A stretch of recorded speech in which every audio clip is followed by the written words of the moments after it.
You are specially welcome to this segment of the program. Inuagata no Sahai is still my amiable name, and I'm always so excited and elated to come and add value to your day every Wednesday. And I've been doing this for over 15 years. It's so good to come your way one more time. Now, the topic we'll be looking at this morning is value your people to avoid negative silence. Value your people to avoid negative silence. Negative silence is a silence that is not golden. You know, it's generally said that silence is golden. But negative silence is a silence that is not golden for you as a leader. When you're the manager of an organization, you are the CEO, or you head a non-governmental organization, when your people decide to not to communicate, when they just decide to keep quiet in meetings and they don't want to make contribution to issues on ground, that is not a golden kind of silence, because the negative effect is very, very enormous. So negative silence is a situation whereby team members, employees in an organization just decide not to talk. They don't want to contribute to team issues, like I said. They don't want to communicate. They don't want to contribute ideas. They don't want to give feedback. And this is not in your best interest as a leader. You know, I had a practical case scenario of this. There was a training session I had with a commercial bank. And when it got to the Q&A session, the manager of that particular branch, you know, he brought up an issue of negative silence. He said that whenever they are holding team meetings of the branch to address a branch issue or some branch issues, and at that time he wants his team members, his workforce members to contribute ideas, to make suggestions, to bring you know, their views and perspectives of those team issues. He said whenever, you know, they are holding those meetings, everybody just keep quiet. Everybody just, you know, keep mute and just looking at him. They're just waiting for him to dissolve the meeting, and everyone goes back to their, you know, beats. And this has been the, you know, culture in the team, in the organization, I mean that particular branch, for a long while. And he is not finding it funny. And actually there is no way he will find it funny. Negative silence is never funny. It is not in the best interest of such a leader, especially when there are very serious issues to be addressed. And you know, if you look at it critically, negative silence is one of those tools that team members or employees use to fight against the leadership style of a boss or of a leader. It is one of the tools that they use. You know, they just decide to just keep quiet, to keep mute, and then they, from their perspective or their mind, they want to see what becomes of such a leader. And the effect is actually very, very dangerous. There could be times whereby you will see team members or employees see things going wrong in the team. They will see things going wrong in the workplace or in the system. As long as it doesn't directly relate or connect to their role, they just keep mute, and things are just going south. Things are going bad. And so as a leader, you need to do everything possible to avoid negative silence. Like I said, negative silence is a silence that is not golden. There is nothing interesting positively about it. Its negative effect is enormous. And one of the factors that leads to negative silence is when your team members, when your people feel that you don't value them.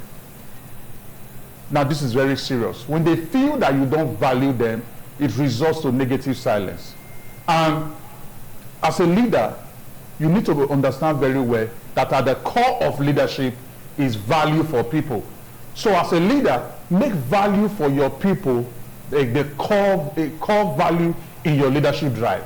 Make value for your people the core value in your leadership drive. Do everything possible to show to your people that you value them. This also just brings to mind a case scenario I encountered when I also went to facilitate a training in one of the commercial branch of the commercial bank in town. And after going through that training session, it also got to the Q&A session, whereby a team member, an employee in that particular branch of that bank, asked a question. He said, "Sir, how do you see a situation whereby whenever we are holding team meetings to deliberate on the branch issue, you know, it is expected that everybody should make contribution to that particular team issue or branch issue. And then the team leader doesn't allow team members to make contribution opposite of the other team leader who is expecting contribution, that I mentioned earlier on. But this time around, this particular team leader doesn't want to hear contribution from team members except from only one particular team member. This has been a recurring decimal. Even when people are showing indication by raise of hand to make contribution to the team issue, the team member the team leader intentionally ignores them. And, the young man asks, how do you see such a situation? In my own view, apart from that kind of disposition, apart from that kind of leadership style being an issue of playing favorite, it is majorly an issue of lack of value for his people. That leader is using his actions and in his inactions to show that he doesn't value his people. So as a leader, when you kind of exhibit that kind of disposition, you are going to create and resonate a culture of negative silence. And remember, one of the effects of negative silence I mentioned earlier, that things could even be going wrong in the system and team members will just keep quiet, especially when it doesn't directly connect or relate with them. So as a leader that is not soliciting for the contribution of your team members, you are always asking the contribution of Stephen. It was Stephen last 3 months, or Stephen last month, Stephen last week, and Stephen today, likely going to be Stephen tomorrow. Every other person is raising their hand to make contribution. You are not giving them the room. Now, a time will come that you will sincerely need the contribution of these other team members when your team is facing a serious issue. And because of the precedents you have created, because of the kind of culture that you have created of not valuing them, they are just going to keep mute, and that will negatively boomerang on you as a leader. So you need to do everything possible to show to your people that you value them. We are looking at value your people to avoid negative silence. And one of the ways you show to your people that you value them is to avoid the issue of playing favorites. Now, playing favorites as a leader is when every other team member in the team now knows that this is the person you love most. This is the employee you love most. This is the team member you love most. Now that resonates negativity in the system. People will feel that you don't value them, and that must be avoided. Now, the second way you should also show to your people that you value them is to respect them as the human beings that they are. Then the third one is to be visibly committed to nurturing them. The fourth one is to learn to listen to them. I believe that profound value have been added to you today.